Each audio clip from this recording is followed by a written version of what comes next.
Connecting with my friends, love it. Connecting with some sketchy guy that needs remote access to my computer, really? We hear you. That's why AARP created the Fraud Watch Network. If you don't think this is right for me when you think AARP, then you don't know AARP. Welcome to the second day of the 11th Smart Growth Summit. I'm Cordell Heyman. I'm the board chair of Center for Planning Excellence, and I'd like to welcome all of you. We have another great program today of interesting and diverse topics and some really fantastic speakers, as you will soon see. So it's my pleasure this morning to start us off by introducing our amazing CEO, Boo Thomas. I know all of you probably know Boo and know what remarkable contributions she has made to Baton Rouge and to Louisiana through the planning efforts. I think she and I have actually been working together on these things for about 18 years, so I've had the pleasure of watching her operate up close, and it's been great to see. So please welcome Boo Thomas. Thank you, Cordell, and thanks to all of you for coming and making this one of the best summits ever. I guess I do say that every year, but it really feels like that. Before I do anything else, I would like to, y'all know that I have nothing to do with this conference. It's all done by my brilliant and dedicated staff, led by Jennifer Stenhouse-David. I just saw her. Where is she? Wave your hand. Stand up, Jennifer. We're going to thank you. So last year, she had just gotten married 2 months before and still put on a great conference. This year, you can see she's going to be welcoming, she and Sean are going to be welcoming a new baby in a couple of months. So she's, can just do it all. But the rest of our staff is standing up. Would y'all wave and thank you again for all that you do to make this happen.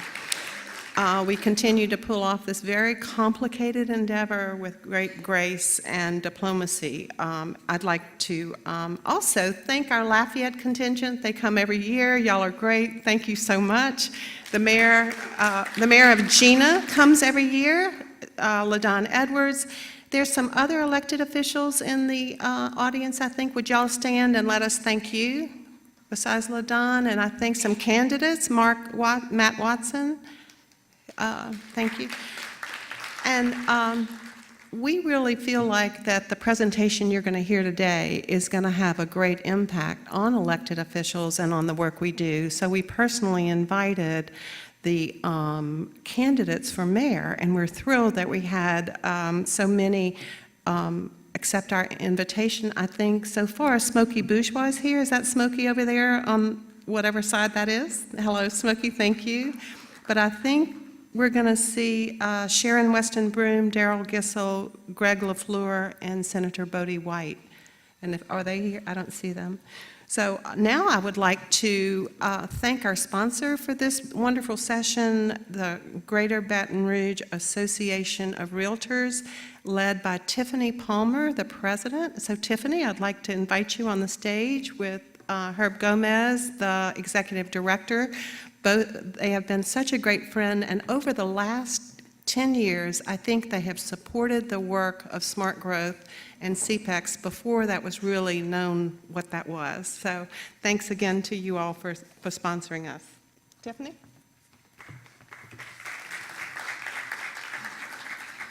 Thank you, Boo. I just want to thank y'all for giving us this opportunity to assist in making our city and our state a more livable place. We do sell real estate, and we definitely support the home ownership opportunity that people have in America, and I hope you get a lot of things out of this educational session. And of course, I asked Herb to come up here, and he won't say anything, but he's been the longtime executive director of the Greater Baton Rouge Board of Realtors and its Association of Realtors. And of course, I forgot to say something. Tiffany is with ProSold Realty. So thanks again, and now we'll turn this over to Jessica Kemp, Vice President of Policy and Advocacy for the Center for Planning Excellence. Thank you, Boo, and thank you, Tiffany. I want to reiterate our thanks to the Realtors for their support of the summit and this session. As Boo mentioned, I'm Jessica Kemp, Center for Planning Excellence, and I'm so glad you're all here with us today to engage in this ongoing conversation about how we can work together to make our cities, towns, coast, and state better, more functional, more livable, more sustainable, and more resilient. Anyone who lives in Baton Rouge, or for that matter, anyone who has had to drive through Baton Rouge, knows that we are facing daunting transportation challenges. Heavy congestion, unpredictable travel times are negatively impacting our economy, our health, our air quality, and our sanity. The cost of addressing the ever-growing list of maintenance needs, plus building the capacity required to stop congestion from worsening, much less relieve it, far outstrip our existing resources. And that was the case even before the current state budget crisis. And though Baton Rouge faces some of the biggest challenges, these are strains and frustrations felt throughout the state. So far, this sounds pretty bleak, right? But luckily, Chuck Maroon is with us here today, and he wants to help us change the conversation. After last year's Smart Growth Summit, the 10th, we surveyed everyone who attended to get their feedback on what they'd like to see for next year. One of the questions asked what they'd like to see this year, and the overwhelming consensus was, bring back Chuck. The people have spoken, and CPEX has listened. He virtually needs no introduction, but for those of you who missed him last year, Chuck Maroon is an engineer, an urban planner, a smart growth advocate, and a committed conservative. Is your head spinning? Just wait. After years of working on infrastructure projects in cities throughout his home state of Minnesota and witnessing the fragmented planning process and growing financial liabilities associated with those projects, he began his organization, Strong Towns. Strong Towns is a nonprofit, nonpartisan organization that helps America's towns achieve financial strength and resiliency. Chuck and the Strong Towns staff help local leaders and policymakers understand the costs and returns associated with different patterns of growth and development. Chuck is the author of, I just learned, 3 books, Thoughts on Building Strong Towns, Volume 1, and A World-Class Transportation System, as well as the Strong Towns blog. And Chuck told me that he has also just released the 2nd volume of the Thoughts on Building Strong Towns, and I believe he has some of those with him if you are interested. In his latter book, Chuck contends that if we want a world-class transportation system that supports economic competitiveness and high quality of life, and I think we can all agree that that's what we're after, we need to rethink our approach to transportation in a big way. And so we're very glad to have him with us today to help us do that. And with that, I will turn it over to Chuck Maroon.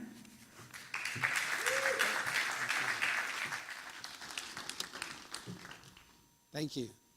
Hey, Nate. That was a very nice introduction. I did have a lot of fun here last year, and so it was very nice to get your feedback and then to see this kind of pop up in our request box to come back. Thank you. Thank you. Thanks for having me here. We're going to talk about transportation today, just real briefly. Our organization, we're a 501c3 nonprofit. Our mission is to support a model of development that allows our cities, towns, and neighborhoods to become financially strong and resilient. I'm doing this presentation, and then I got a little meeting after this, but I'm actually not flying out this year. Last year I had to leave early because of something I can't remember, but this year I'm here all day. So I'll be around, grab me, we'll chat. I look forward to talking to you. We have all of these needs, all these things that we need to do in our transportation system. We need to make repairs, we've got investments, we've got all this stuff we've got to do, and we just don't have the money to do it.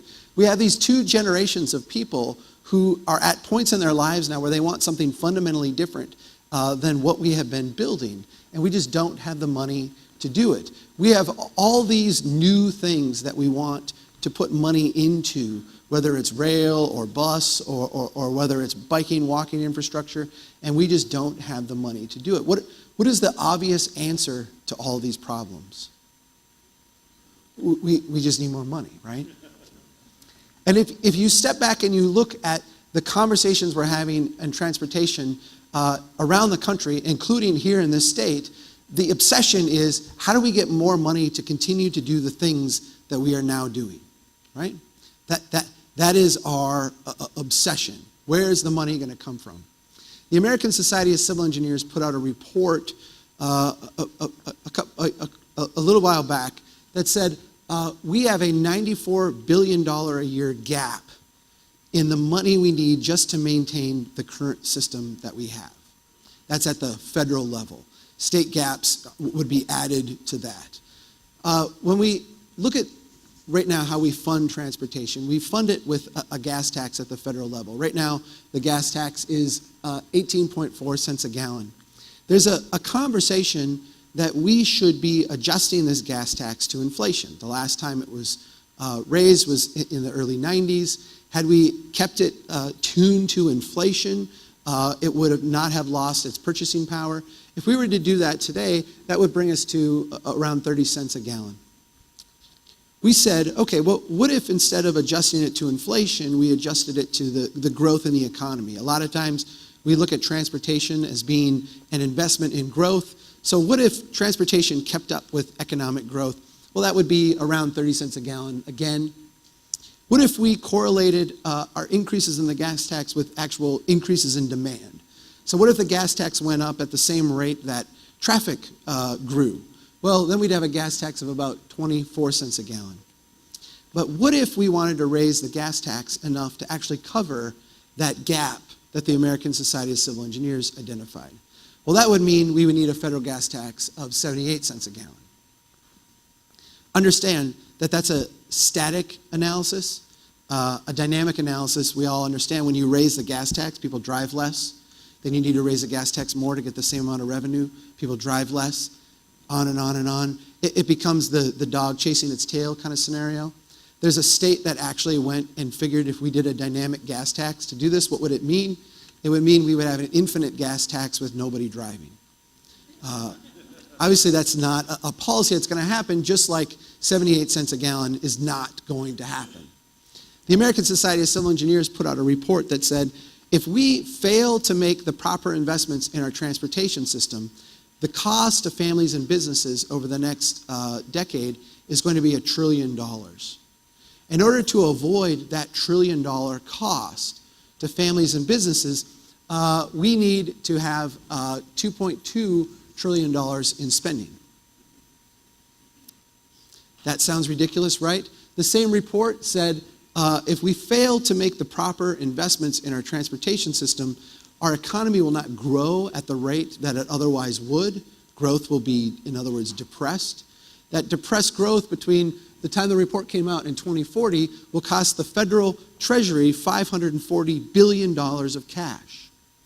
In order to avoid that $540 billion loss, the American Society of Civil Engineers recommends that we spend $6.6 trillion.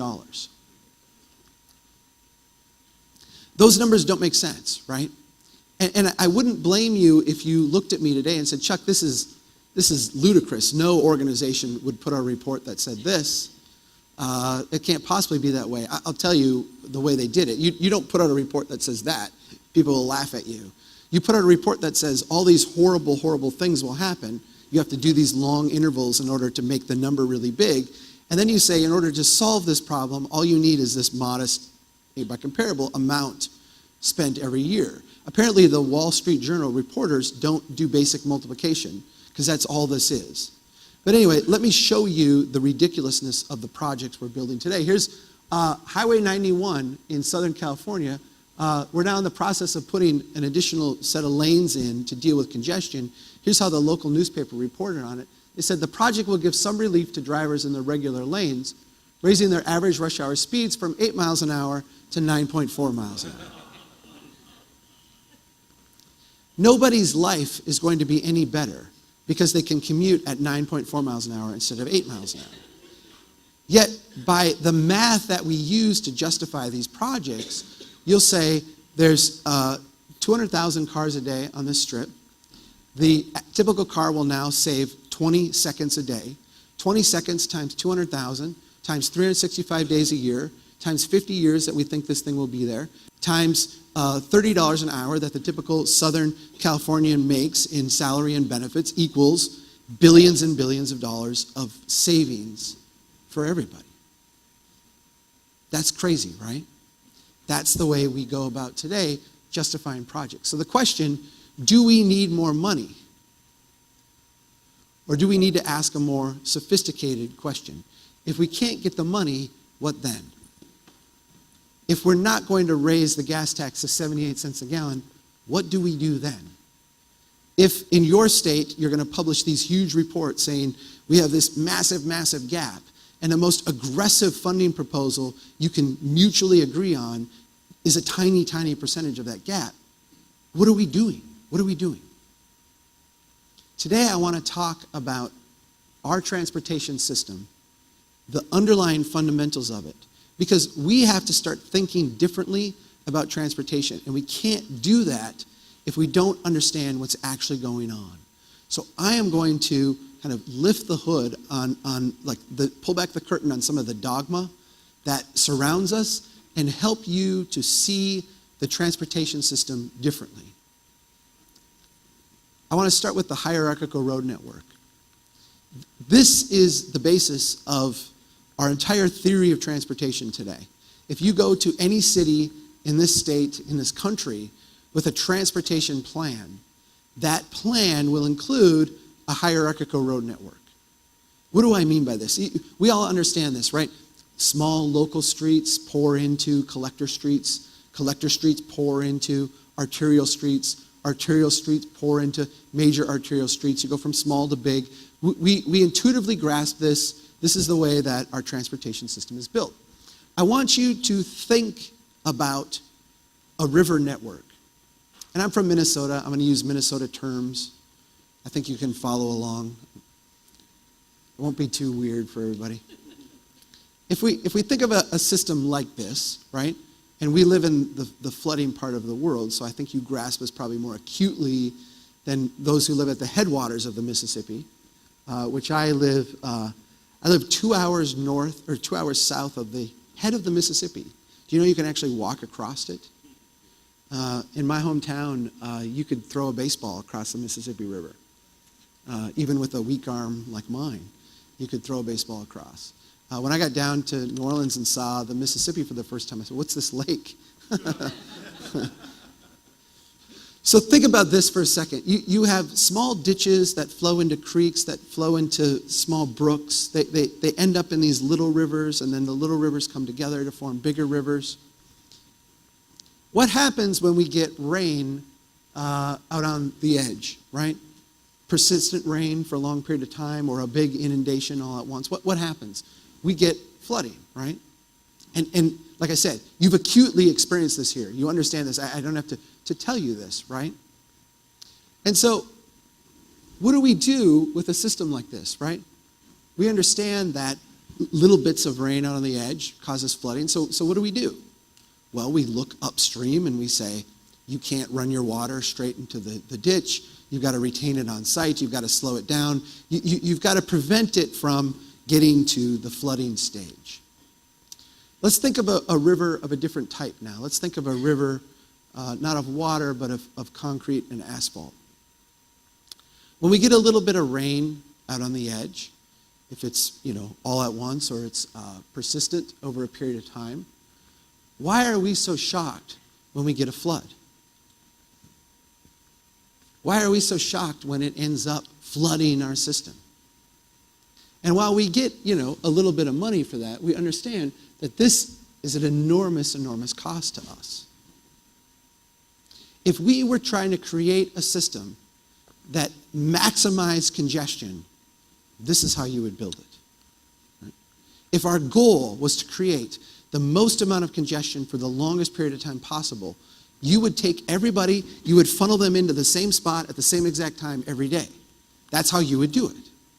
That's the system that we have built. And so, how you doing? Nice to see you. So you can have a city the size of mine, 13,500, and if you went and talked to people in my city, they would say we have horrible congestion. And why would they say that? Because for 5 minutes every morning and 5 minutes in the afternoon, we're all on the road together, driving in the same place, and nobody can move anywhere, right? We create the flood. Now think about this for a second. What do we do, in a watershed to mitigate flooding? We go way out on the edge and say, you got to hold it back here, right? Here, what do? We go out and say, build more, build more, build more, build more, right? And this stuff out here, we don't even care about with traffic. We get all freaked out with traffic here. When you go build more here, we're like, oh my gosh. What this causes us to do then, as engineers, is to over-project the amount of traffic we're actually going to experience. As engineers, flooding destroys our systems. Congestion destroys our systems. And because our system manufactures congestion, it puts us in this weird conundrum where, we build it, we manufacture all this congestion out of nothing, then we freak out and we overbuild, and then, wow, more congestion. And so what we get now is we get these traffic projections where the engineers come in and say, well, this is what we think traffic will do. This is what we think traffic will do. This is what we think traffic will do. And traffic counts have actually started to do this. This is what it looks like on a national level. We've actually reached a point where we have made our arterial so huge and so big that we cannot use all the capacity. Our old models where we would build it and then we'd get flooded and then build it and they would flood it, we actually have in many ways built our way out of congestion. We've done it by bankrupting ourselves, but we've actually done it to a degree. This causes us, right, to overbuild. And if you think about overbuilding, think about it as the driver, as the user. What is the downside of having way too much capacity? There is no downside, right? You get a congestion-free commute. You don't notice it. It's imperceptible to you. You pay such a tiny portion of this cost directly that you hardly notice it, right? What is the downside to having not enough capacity?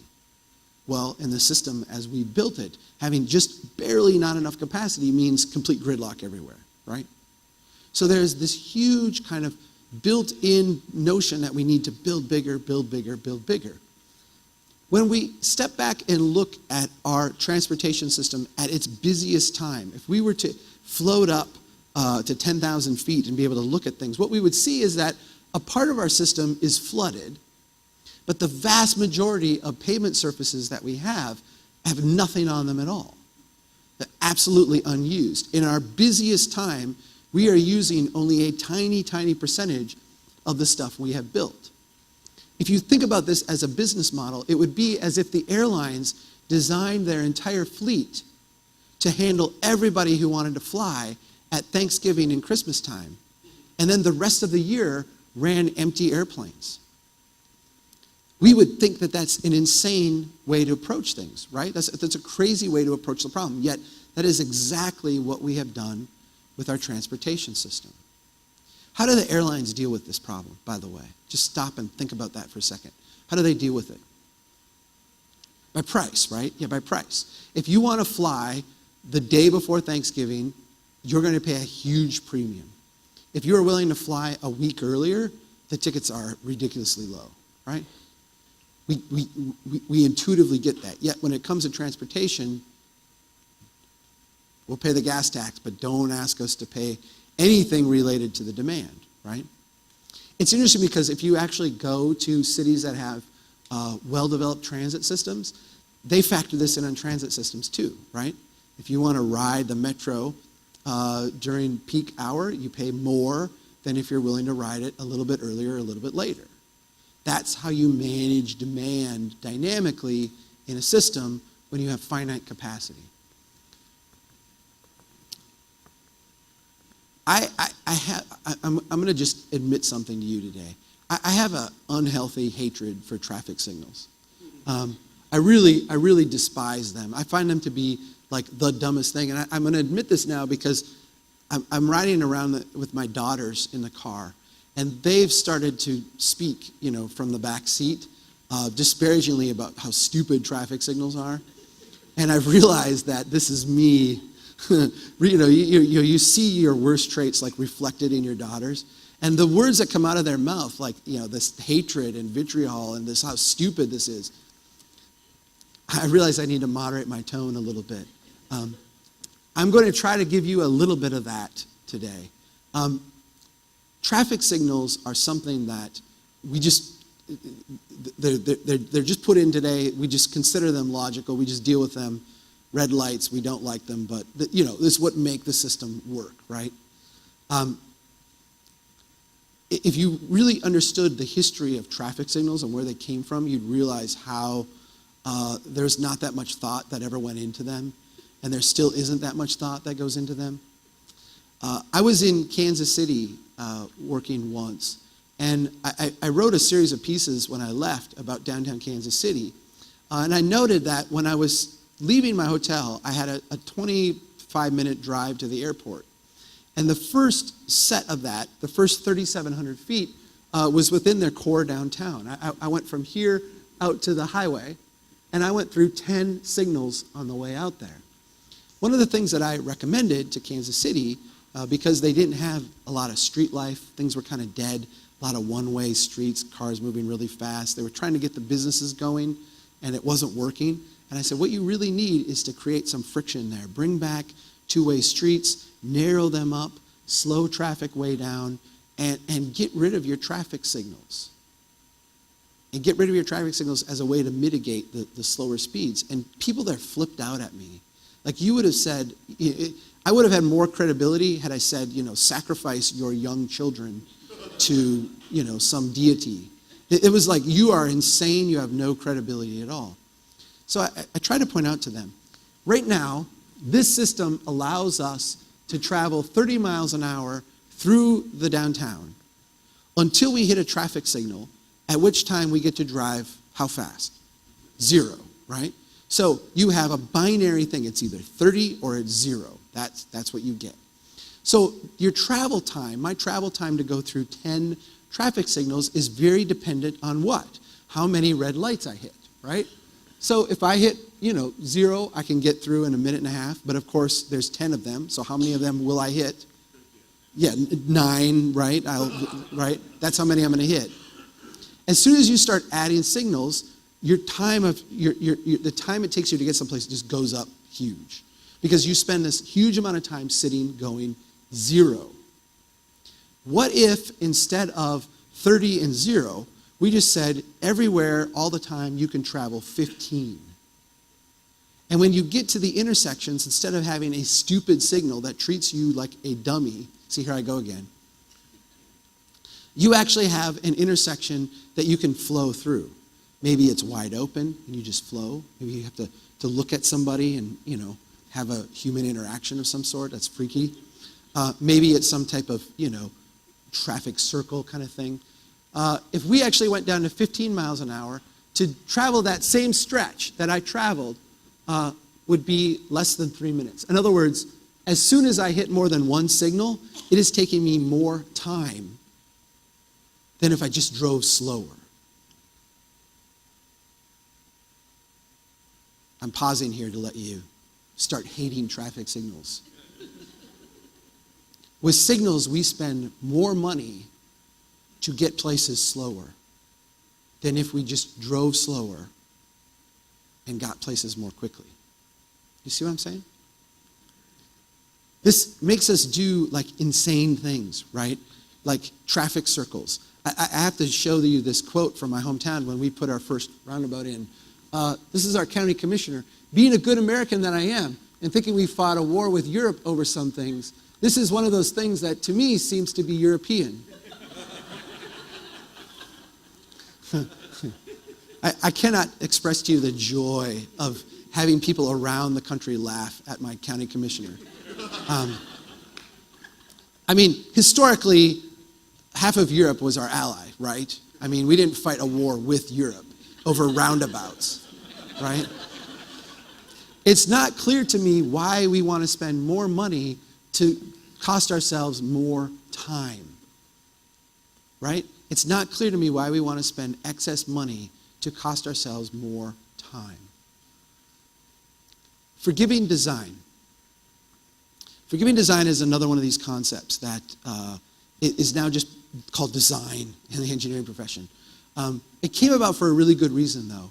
If we go back to the early days of highway building, you have to grasp that highways were built along the old cart paths, right? And when you're when you were building a path for a cart and bug, a wagon, and you came up to a big tree, what did you do? You just went around the tree. When you came to like a wetland or a land feature that was tough to navigate, you just went around, right? And so in the early days of the automobile, when we went out and we paved these things, we put high performance surfaces on and had high performance vehicles, what happened? Like lots of people died. The rates of carnage in the early automobile days are astounding. And so what we did as engineers is we said, you know what? We think we can solve this problem. We think we can make this problem a lot better. What we can do is we can actually design roadways that forgive, by their design, the common mistakes that drivers make. Let me walk you through like how this thought process is applied. So you have a 2-lane road out in the middle of nowhere, right? People going off the road, dying, getting killed. Nope. What we can do here, we understand that sometimes people will stray a little bit.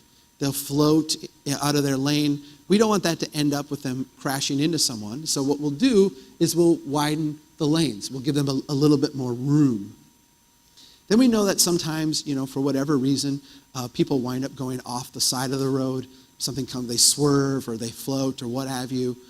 We don't want that to wind up off and flipping the car and what have you.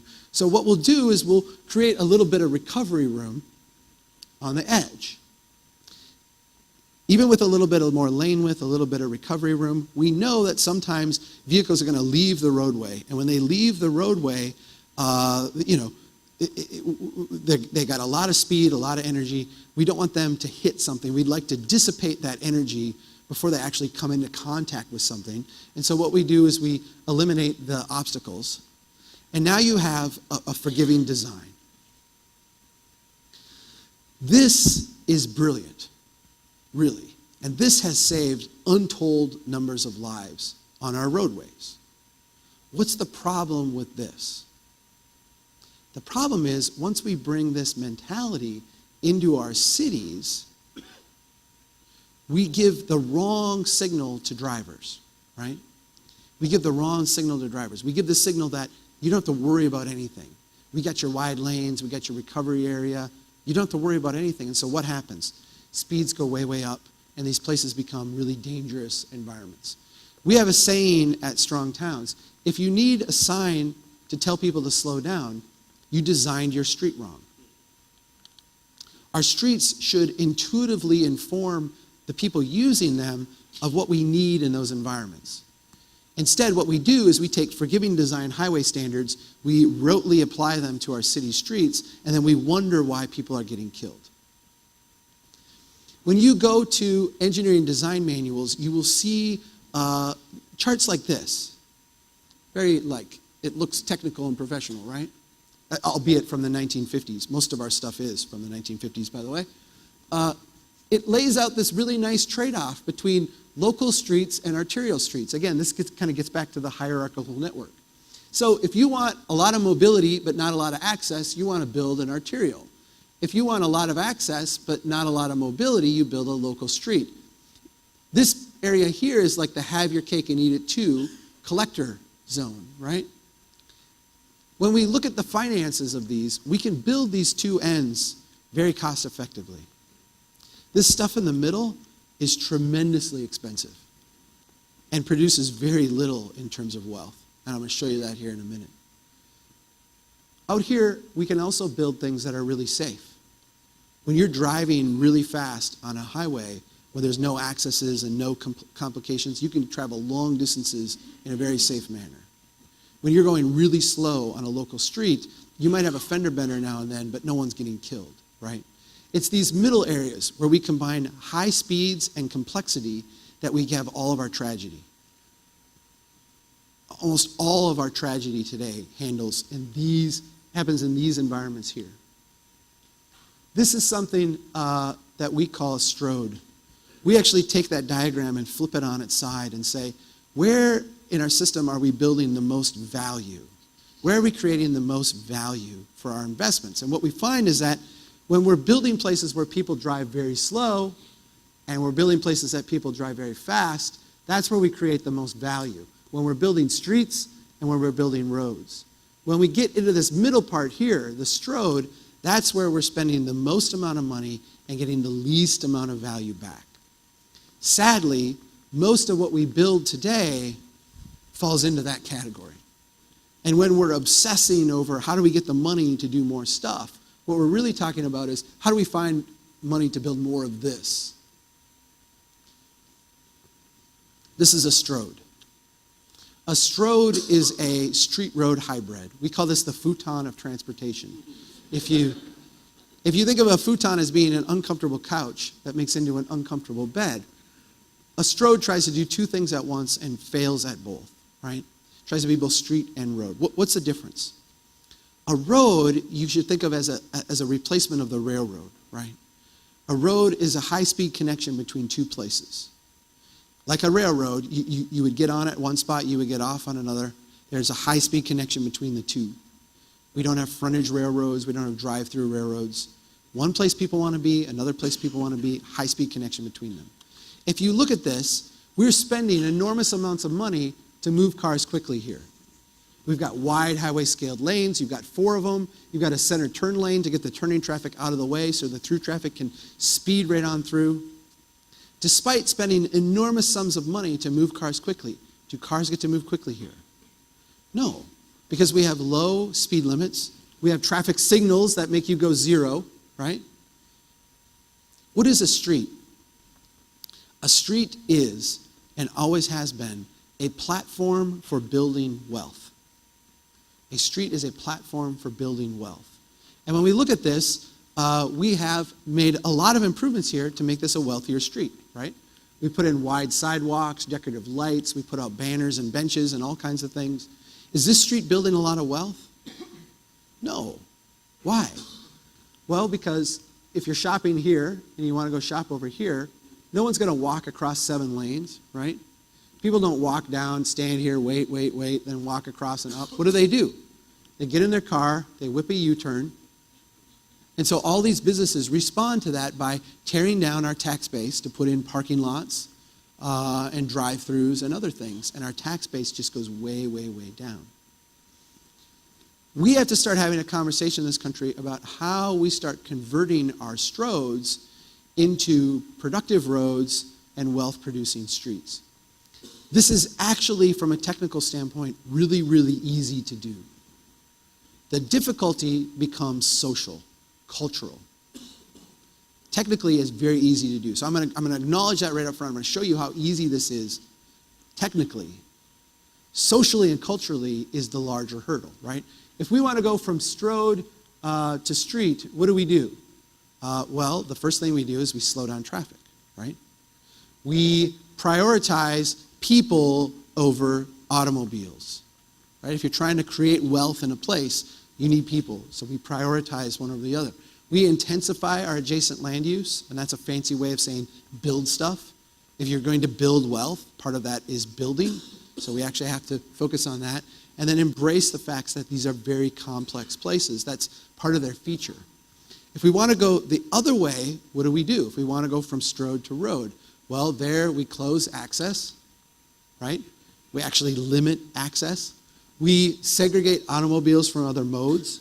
I'm sorry, bikers, but we cannot safely build a system where you have bikes next to 60-mile-an-hour traffic. It is not safe. Those need to be separate facilities, right? We don't allow the adjacent land use to degrade the capacity. So when Costco shows up and wants, the access along your 40,000 car a day strip, no, because the value here is connecting 2 places, not mining that for short-term economic gain. And then we simplify the whole thing. Roads are really easy to understand. They're almost so easy to understand that they defy explanation, right?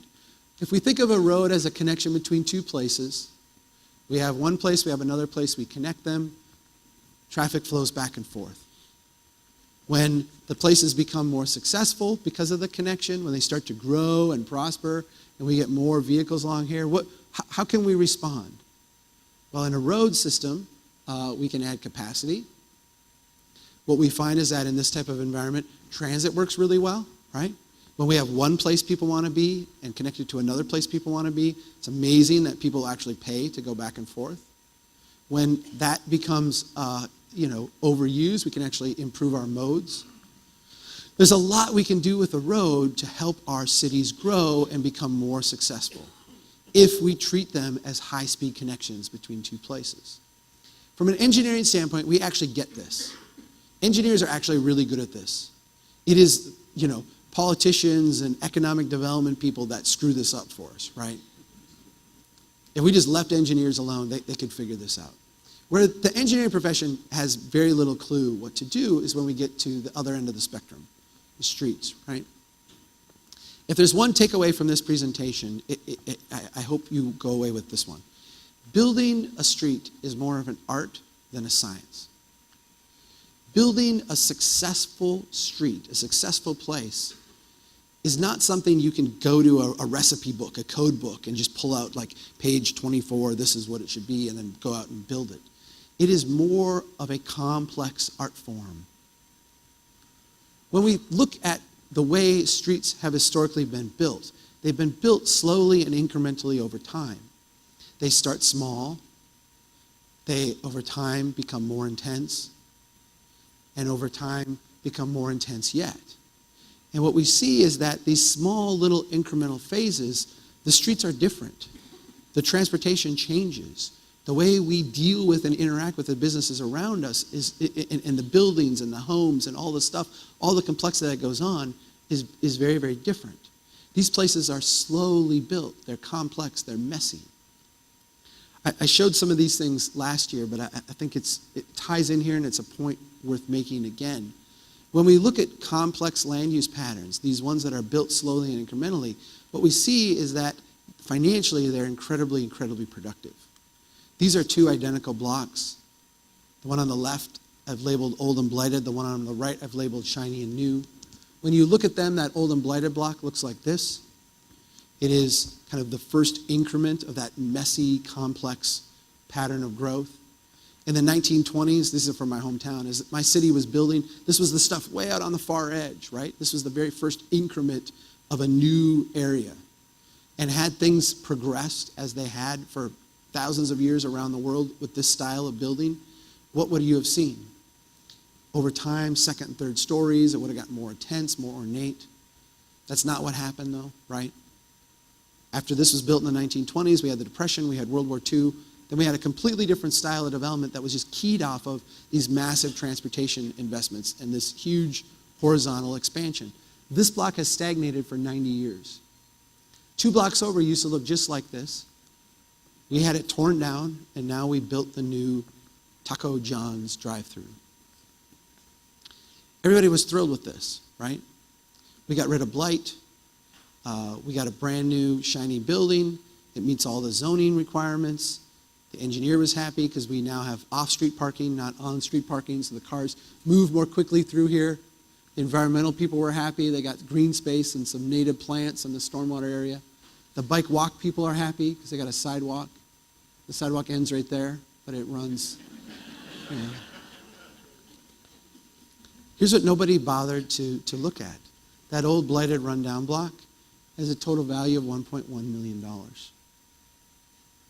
That shiny and new one, the same size area, the same amount of public infrastructure. It's only worth $800,000 when this was built. Understand what you're looking at. You're looking at that complex, messy art form of building in its infancy after 90 years of neglect. And it still outperforms the stuff we build brand new today. The stuff that conforms to what our cookie book says, every street should look like. And it does it by a wide margin. And we all understand, like, the trajectory of the taco joint, right? This is what's happened in the subsequent years to the tax base on this property. This is the same kind of thing we see out on the stuff we build on the edge of our cities. Here is a big box store. This is a double-sized big box auto dealership gas station. This is 19 acres, the most valuable 19 acres in my hometown. When these people show up at a meeting, we just stop the meeting and ask them, like, what do you guys need, right? This is 19 acres of our core downtown. If you have seen the movie Fargo, you've seen a not so flattering but not so inaccurate portrayal of my hometown.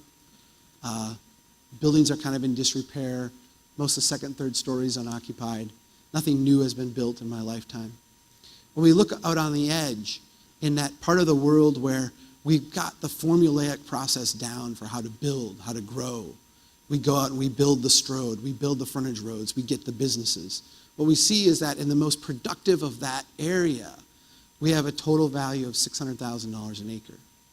When we go to that messy, complex place, the place that we built slowly and incrementally, the place where the streets evolved over time with the buildings in concert with them, what we see is that even despite decades and decades of disinvestment and neglect and decline, these places outperform by a wide margin.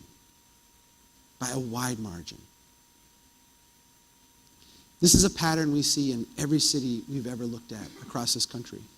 I've got 3 examples here from big to small. I always like to start with Buffalo, New York, because Buffalo, New York is one of these cities that is emblematic of decline. After World War II, we disinvested, we hollowed out Buffalo, New York. Buffalo has lost population every census since 1940. What I'm going to show you right now is value per acre. Where's the most productive parts of the city? If you think of a farmer going out in a field and spreading seed, the areas of the field that grow the most robustly, we say that's the most productive part of the farm field. So where's the most productive part of Buffalo, New York? Well, can you point to the traditional downtown? That messy, complex place where we didn't lead with a street design out of a code book. We led with people and building and messiness. We see this in cities of all sizes. You can go to a city of about 60,000 in upstate New York, you see the same kind of thing. You can go to a little town by where I live. This one's about 1,200 people. When I first went here, they said, Chuck, we've got some great stuff happening out here. We've got some great stuff happening out here. These neighborhoods here are terrible. We got to figure out how to get this stuff torn down and rebuilt into something nice. And then we showed them where all their wealth is. In those poor neighborhoods. In the neighborhoods with all the poor people. This is a pattern we see over and over and over across this country. When we step back and model the places that are the most financially productive, we see the same thing every time. When we ask where are the places in the city that are financially successful, where are the places where the city is creating more wealth and revenue than we are expense, where are the places that are financially carrying us and will carry us long in the future, they all have one thing in common. What is that one thing that all of these places have? What did you call them? Someone said pedestrian. I'm going to tweak that slightly. That's what engineers call them. We call them people. Right? Don't let them convince you that they're pedestrians. They're not. They're people. We see people. Every place we find financially successful places, we see people. People are the indicator species of success. When people start to show up, you know things are starting to work. If people are not there yet, you have more work to do. Just look for people. And when we think about this, when we think about going to our code book and calling in our engineering department and saying, design this street, and they'll, look up what the table that this says and that says. No. Start with the places you have people and try things, test things, make little changes. Try to get people, if they're here, try to get them over here. Try to get them over here. Watch them, respond to them. Understand that their feedback is their life, their actions, what they do. We don't design them, they design our cities. E.F. Schumacher said this, and it applies to where we're at right now with transportation. Any intelligent fool can make things bigger, more complex, and more violent.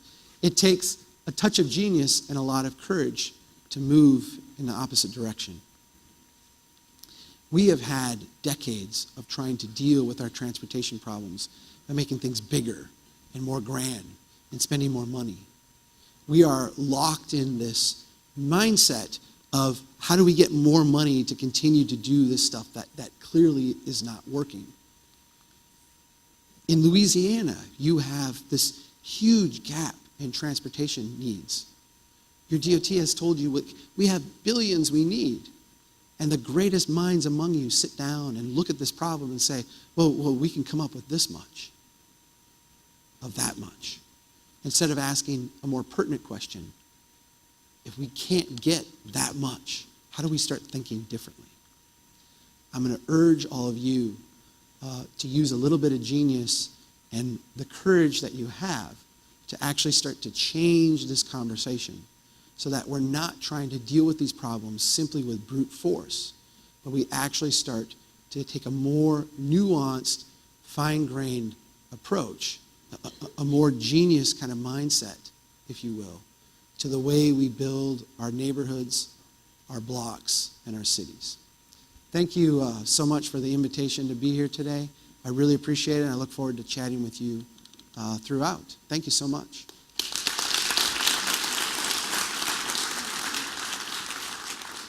Oh, good. We have a little bit of time. See why we like to have Chuck come back. So I think we have time for one or two questions. Are there any questions? Doug?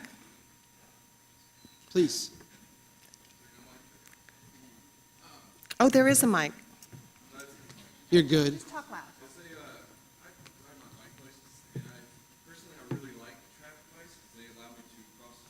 Yeah. So when you talk about what makes a good street, slow speeds, Yeah. but that's also what's bad about traffic lights, what am I missing? It seems to be contradictory to... What's good about a street is slow speeds, but that's also what you like about traffic lights, is that they make people go zero, so you can go through. Yeah. Okay. I get it.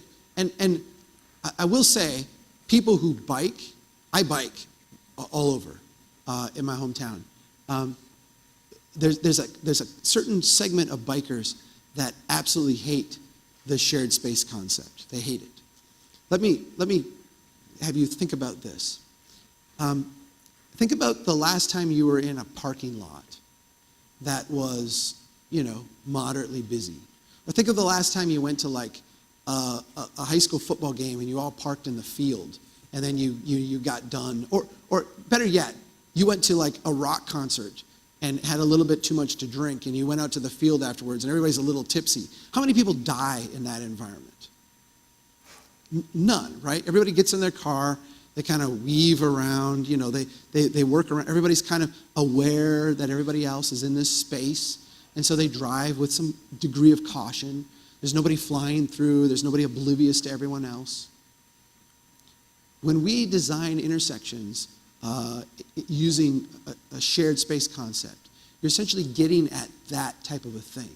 What you're doing is by removing the signage, by removing the signals, what you're communicating to people is that everybody is here. And you can't just do that and keep the super wide streets. There's other design things we need to do. But when we look around the world, and they're starting to build some here, they're mostly a foreign kind of concept, but when we see them built here, they're just as successful. What we see is that what it does is it transfers the burden of being aware of your surroundings from the people outside of the car to the people within the car. When I had that thing up there that said, if you need a sign to people to tell people to slow down, you designed your street wrong. What will make drivers slow down? It is not speed limits. It is not enforcement. There is one thing that will make drivers slow down. If it feels unsafe to drive fast, people will drive slow. So what you actually have to do, counterintuitively, is make the street feel more dangerous for the driver. What I'm suggesting by removing signals, see, because a signal just says, we've removed everything from your way, it's green, you own the road now, go faster than a neighborhood speed, and now you stop. On a bike, you find that comforting because you've got a pretty good shot of, if it's a red light, people will actually stop. They almost always do. Sometimes they don't and bad things happen, but they mostly always do. For me, who's less interested in, you look like you're a young guy, you're definitely younger than me, 30, you're a little bit, okay. You're in that zone, right? You're in that zone where like biking is something you can like competently do, right? I'm more interested, I love you, I love the fact that you're out biking and that people our age are doing that. I think it's even more important that my kids, 9 years old, feels comfortable biking, and my parents in their 60s feel comfortable out being in this space. And the only way we do that is by slowing cars down. Getting rid of the signals is part of making drivers more aware of their surroundings and removing the things that make them feel comfortable where they shouldn't. So I bet you're sitting there thinking how I'm thinking this is pretty revolutionary thinking. This video is going to be on our website soon, and so if you would like to try to change the way we look at stroads in our communities, maybe you should go on our website, take the video, and send it to your Department of Public Works, the Department of Transportation and Development, and I will say the state, Sean Wilson was here almost all day yesterday. He really gets it, but we've got a lot of changes to make, and so you have some very innovative transportation districts in Louisiana, and you have some not so. So I think if they would hear from you that this is important, I think that would go a long way. When Chuck said, it's really good to try things out and do a little demonstration project, and the Center for Planning Excellence has done that a number of times, and we've done the Better Block on Government Street, the Better Block at Perkins Road Overpass, and also in the Webb Park neighborhoods. But I know Lafayette just did a very successful one too. So this is the way you begin to change not only the transportation officials, but very citizens' impressions. So I think I've just used all our time, but we're good. Okay. And then before you go, I would like to recognize some candidates for mayor. Again, I'm very honored they'd be here. Here's Greg LaFleur. Greg, would you stand? Thank you. Welcome. And Senator Bodie White. Bodie, Mr. White, would you stand up? Thank you. Thank you very much. I don't think the other candidates came. Okay. Thank you very much, and let's have a break and be ready to go again at 10 o'clock. Thanks again, Chuck, and Board of Realtors.